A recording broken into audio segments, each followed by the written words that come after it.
I don't believe in self-pity, and I don't believe in receiving pity either. Transmute that energy into something else. If you're watching this and you feel sad, that's not the vibes that we're accepting. I get emotional because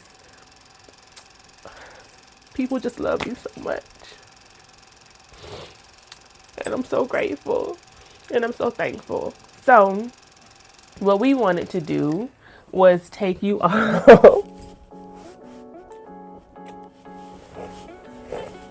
Hey good people, it is Tashara, Politics and Fashion, and I want to share something with you all that you may not know. I am a breast cancer survivor. Yeah, a survivor at under 40, was diagnosed at only 35, and while I was treating the disease, so was my mother. So I'm actually a third generation breast cancer survivor. And I wanted to give you all my testimony, not just because of the cancer, it is Breast Cancer Awareness Month, but also because of what I created on the other side of the disease and treatment, which is a business, Solopreneurship. I asked you all over on the community tab what video you wanted next. You mentioned Solopreneurship, and I honestly can't talk about Solopreneurship without also driving or talking about what drove me there, which was the cancer. So if you want to hear more about my story, girl, just keep watching.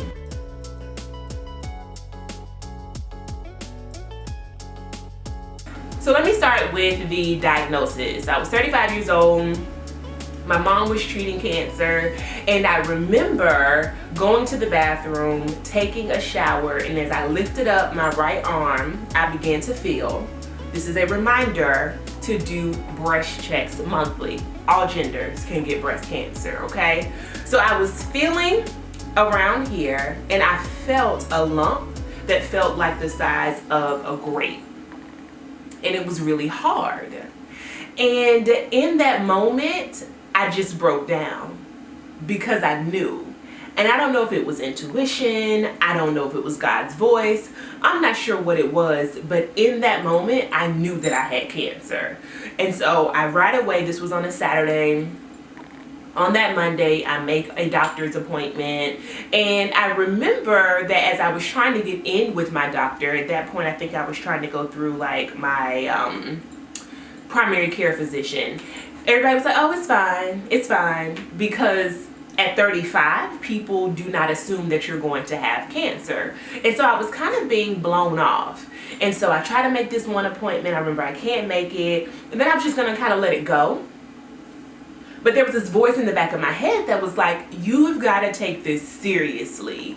And so when I finally did make it to the doctor and then to the place to get a biopsy, after the doctor also felt the lump, I got a recommendation for the biopsy.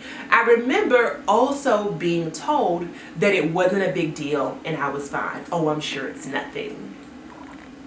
To the point that when I received a call one morning as I was preparing to head out to work from the radiologist's office who had done the biopsy, the radiologist said to me, so we did find a little bit of cancer.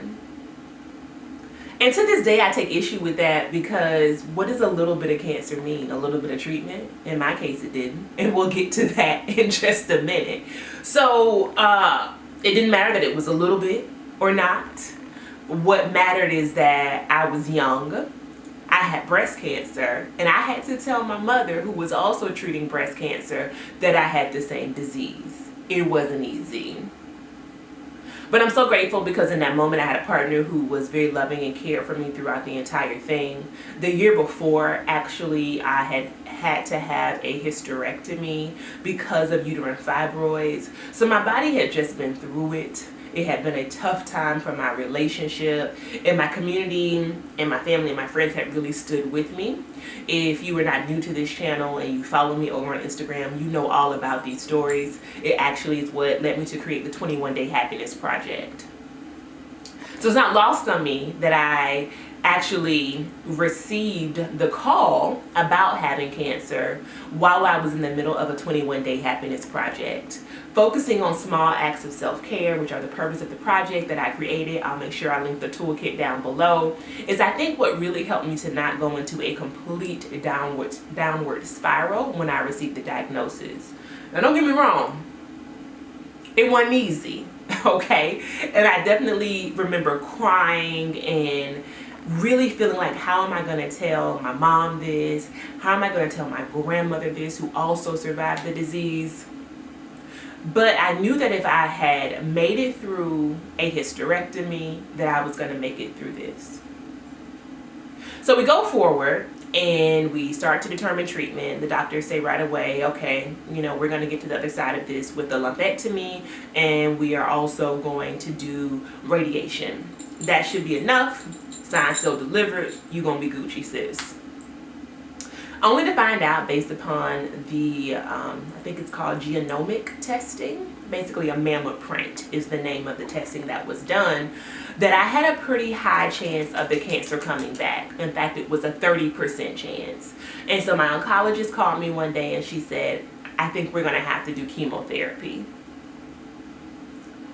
Girl, that thing right there hit me like a ton of bricks, because imagine, I had been going through this treatment and all this stuff, being so optimistic. I had made it through the lumpectomy. I was, you know, after healing, preparing then to go to radiation. I was still working.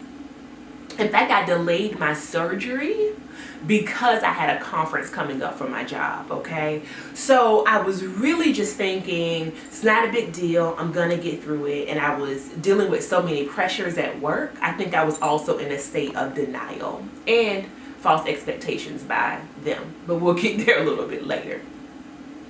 So when she called and told me this, all I could do was break down. I think what it meant is that the cancer was real, that I could not deny it, and most importantly, that I was going to have to put myself first in a real way. And even with all the mindfulness tips and tools that I had created and that I was doing, being unapologetic about putting me first in the way that chemotherapy requires was scary. That meant that I wasn't going to be able to work in the same capacity. It meant that I was going to have to lean on my community even more. And that level of vulnerability scared the shit out of me. But I signed up for chemo because I wanted to feel like I had done everything I could to treat my body and to work towards eliminating the risk of this disease moving forward. Now, who knows what the future holds? If you follow me on social media, you know that my grandmother was recently re-diagnosed with breast cancer after being in remission for about 20 years. I don't know what the future holds. But what I do know is that with such a strong family history, and also knowing that my cancer was estrogen driven, and as a young woman I had so many more years ahead of me with having this estrogen in my body, I had to do what I had to do. I went through 4 rounds of chemo, and if you know anything about cancer, you know that radiation treats a specific part of your body, and they say chemo treats your whole body. The medication almost acts as a toxin that is going through your entire body to attack those cancerous cells. And so it was tough. It was incredibly tough. I felt like I had had the worst flu of my life. I had a constant headache for about 6 months, even after the treatment. My feet, my fingers, everything hurt. I lost my sense of taste. They often call it kind of metal mouth. I remember just eating like hot Cheetos and like very spicy food because that was all I could taste. And there were days that I couldn't even get out of bed. I struggled a lot during those periods and those times just to keep myself motivated. And sometimes Andre would say to me, you gotta get out of bed today. You gotta get out of bed. You gotta take a shower, brush your teeth, get out of this bed, sis. And I'm happy that she pushed me in that way, because everyone's journey is different. But what I could not allow personally is for the treatment to completely overwhelm me. especially not after I had the death of a very, very close family member, my 21-year-old younger cousin who was like my nephew, grown up in the house with me, my grandparents, and my aunt. Went on his very first job that he was so excited about, and he was electrocuted. This happened after my first round of chemo, going into my second round.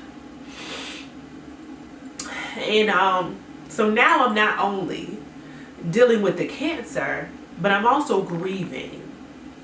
And I remember the moment that things had to shift for me as far as work. It is while preparing for his wake. I remember being at my grandmother's house working on a grant report to the point where I couldn't even get to where I needed to be with my family to be consoled because I was trying to work. And then when we leave the services and I go to my treatment, I was treating at the Cancer Treatment Center in Atlanta. I remember writing this same grant report feverishly, trying to get the words on paper as I was getting chemo to ensure that I could get some work done before the effects of the chemo just completely took over. That is sick. And I wasn't well. Not just physically, but mentally. And the ways in which I felt like I had to perform at work, the ways in which I felt that I was inadequate secretly, and that I needed this external validation. Even when I'm sick, I still work hard, right? It wasn't a good moment. And what I vowed is that if I can get through the other side of the cancer and through the grief, that I was going to do something different. And that is what led me to solopreneurship. And so getting there took three things. And I will share with you now what those three things are, but I really want us to first have a conversation, y'all, down in the comments, just about getting through life in a difficult time. How we can be gentle with ourselves while grieving, while going through a long-term illness, while suffering from anxiety and depression, and how we can still choose to get up the next day and determine what it looks like to fight. I don't have all the answers.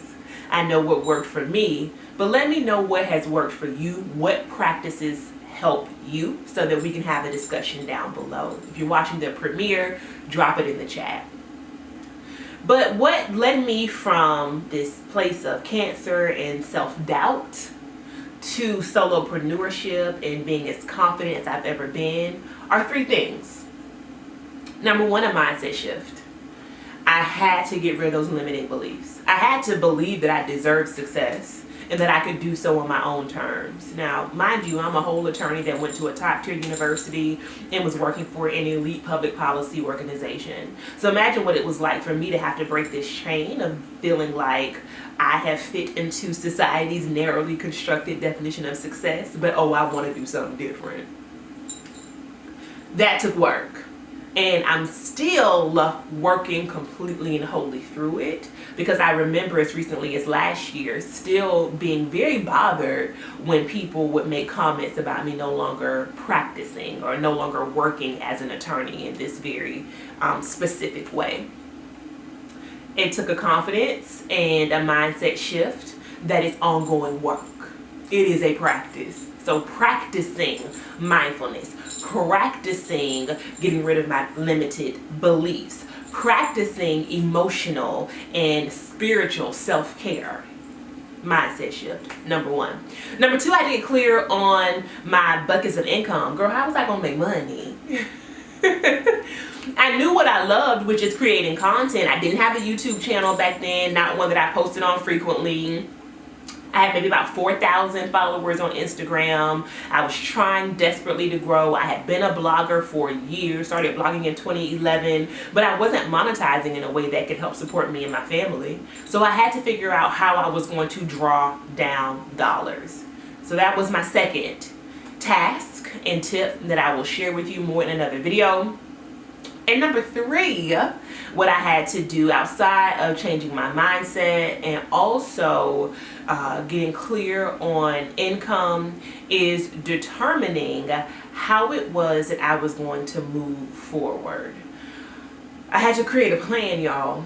I had to put all of my positive affirmations in a bucket with my different skill sets that could be monetized. I had to stir that thing up and create a meal that is my business today. So I'm going to talk to you about all three of those things subsequently. But again, here's where I wanted to start about solopreneurship, because I knew it was a very, very important part of my story and my journey. Thank you all so much for rocking with me through the highs, the lows, the times that just are, girl, because maybe there are no highs and lows. That's all just a matter of perspective. We just are. And what I have learned on the opposite side of this is that a gratitude practice helps so much with seeing life for what it truly is. I will leave down below some blog posts that I've written on the subject of my breast cancer journey and also solopreneurship if you want to do a deeper dive. But in the meantime, make sure you are subscribed to my channel. Turn on the notification bell, girl, so you don't miss a video. And follow me over on social media, Instagram specifically, for more insights into my daily life, how I style, self-care, my disobedient puppy poops, all the good stuff, girl. I will see y'all across the internets. Peace.